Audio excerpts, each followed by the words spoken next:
Hi, welcome to KYC News Today. We're going to be talking about a Cryptoqueen. Please don't forget to like this video. If you do, hit the notification and subscriptions buttons so you don't miss out on future videos when they're produced. Who was the Cryptoqueen? In June 2016, that's Wembley Arena, a star took the stage in front of thousands of people to rapturous applause, and this girl is on fire, playing loudly. The Cryptoqueen stepped onto the stage wearing an expensive ball gown, diamond earrings, and bright red lipstick. She addressed the cheering crowd. Ruja Ignatova is the self-proclaimed Cryptoqueen. She had invented a cryptocurrency called Onecoin, a crypto that would rival Bitcoin, and people invested billions of dollars in her vision. In 2017, she disappeared and hasn't been seen since. Not a single Onecoin has ever been issued to any investor, and in her way she left thousands, if not hundreds of thousands of investors with nothing. Countries all around the world and agencies like the FBI have warrants out for her arrest of Roja. Nothing has been seen since 2017, and scans clues as to our whereabouts have been found. What happened, and how did approximately 4 billion of investors' money go missing? As we explore Ruger Onecoin and her disappearance, we will see that the Onecoin fraud contains the elements of a Ponzi scheme, a pyramid scheme, and a multi-level marketing or MLM scheme, all combining to create one massive fraud. Background: let's take a closer look at Ruger and the events leading up to her disappearance in 2017. Ruja Ignatova was born in Bulgaria on the 30th of May 1980. She emigrated to Germany with her family when she was 10 and spent at least part of her childhood in Baden-Württemberg. She was an extremely intelligent student and in 2005 earned a PhD in European private law. She continued her studies in Oxford and began a career working for the world's leading management consultancy firm, McKinsey. The first time we hear about her problematic forays into the business world was when she and her father Playman bought a metallurgical complex in Bavaria. What is understood is that Ruja and her father purchased the business, and in 2011 it had faced financial difficulties. In 2012 the Ignatovas had sold the business to the new owner Rudolf Keller. However, within 9 days Keller had to put the business into administration. Apparently, the Ignatovs had falsified records to make the business look profitable. And solvent, not only have they taken the money for the sale, but they had actually transferred a lot of the company's assets to Bulgaria prior to the sale. Law enforcement caught up with them, and Ruja was given a suspended sentence of 14 months. Now, the second time we hear about Ruja was with a forerunner of Onecoin called Bitcoin. Bitcoin was an MLM or multi-level marketing scheme that used a lot of selling techniques that Ruger employed when she started to promote Bitcoin. We'll discuss more about those shortly. It originated with a Hong Kong-based promoter called John Ung. The investor base was predominantly Chinese, and Ruja was one of the promoters. The problem for Bitcoin arose through its structure. It only had value inside the structure of Bitcoin itself. There was no way of getting value by selling outside the structure. Now, to get around this, the owners of Bitcoin had an idea. They would put the whole structure inside a company called Crypto Real Investment Trust and then sell shares in the company. People with Bitcoin could exchange their Bitcoin for shares. However, the internal value of Bitcoin crashed, effectively making the whole scheme worthless. Today, the Crypto Real Investment Trust shares remain pending. The stage was now set for Onecoin. Cryptocurrencies explained. Before we take a look at Onecoin in detail, let's take a closer look at cryptocurrencies and how they work. There are many cryptocurrencies around the world and most work in a similar way, but we'll take a look at just one of them, Bitcoin. I'm going to keep this at a very high level so that you get a flavor of what's going on. Let us say that you and RJ Impact are sitting on a park at lunch and you decide to give me your remaining sandwich. I now have a sandwich and you have nothing. So how do we know that happened? Well, simple. Really, you have nothing and I have the sandwich. Not complicated. Hey. But what if I wanted to give you something digital like a photo or something? Well, you have the photo, right? You can see it on your phone or computer, but how do you know that I didn't save a copy or also send the same copy to a friend? How do you know it's only yours?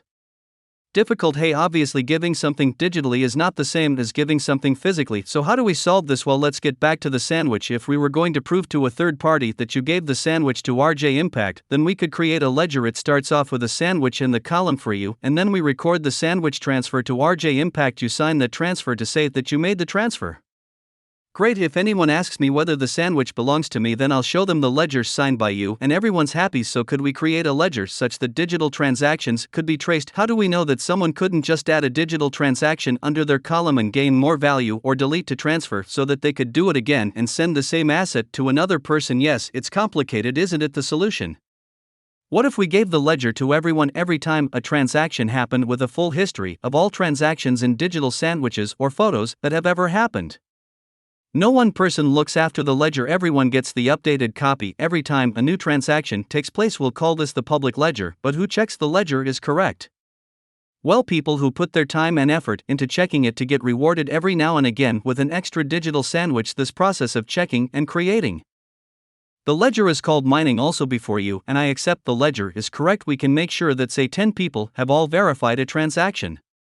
Then we accept it. Can you do this digitally? Yes, the ledger in the Bitcoin world is called the blockchain, and all the fancy computer programs that verify the transactions are all open for anyone to look at. Okay, well, it is in sandwiches that we record in the ledger. It's a digital asset called a Bitcoin, and it is these virtual assets that are transferred from person to person or digital account to digital account via the ledger. I have cut a lot of the technicalities out here, but that is essentially how things do work. But what is this Bitcoin worth when it has only been created as something digital out of nowhere? Well, the simple answer is whatever people are willing to pay for it.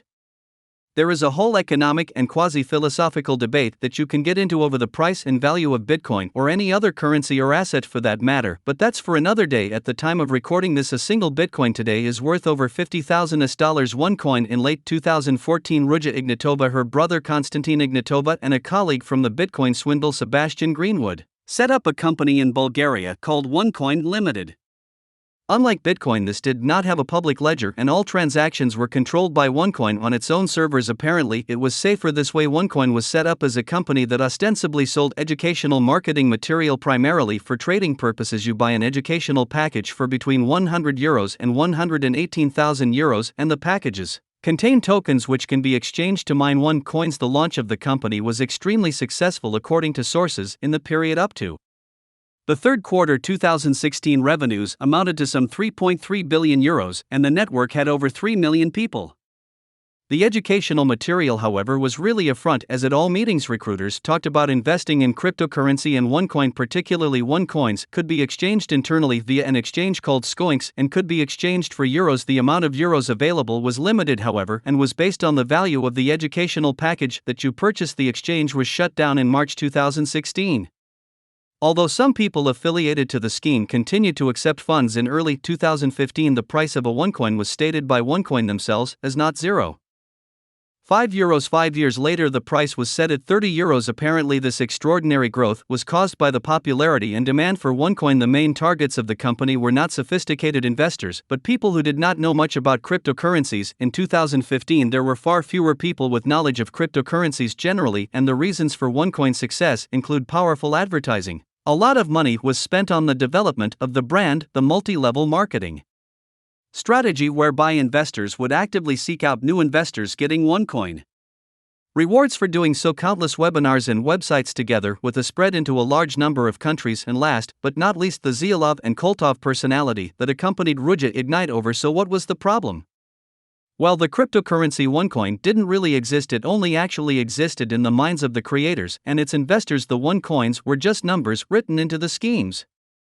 Computers and the words mining and blockchain were just that, words. According to one report, the only accumulations that investors have made are fantasies. Onecoin was a hidden Ponzi scheme. The small amount of withdrawals in real currency that the investors were allowed was funded by new investments. Eventually, the scheme stopped real currency withdrawal at all, probably because the value that people were wishing to withdraw was outweighing the new value coming in. Onecoin told people that the closure was in connection with the preparation of the project for an ICO, and after which the Onecoin would appear on exchanges all around the world. However, the ICO kept getting delayed and to this date has never actually become official. In late 2016, the Hungarian central bank declared Onecoin as a Ponzi scheme. This set the trigger for a number of authorities from other countries to effectively close the scheme down in their jurisdictions, and they seized whatever assets they could. In the summer of 2017, the Indian authorities accused Ruger and 30 others of fraud and put them on their wanted list. In autumn 2017, the self-styled Cryptoqueen was unstoppable. In October 2017, she failed to appear at a Onecoin event in Portugal. Frantic phone calls, emails and messages went unanswered. No one had heard anything at Onecoin's head office in the Bulgarian capital, Sofia.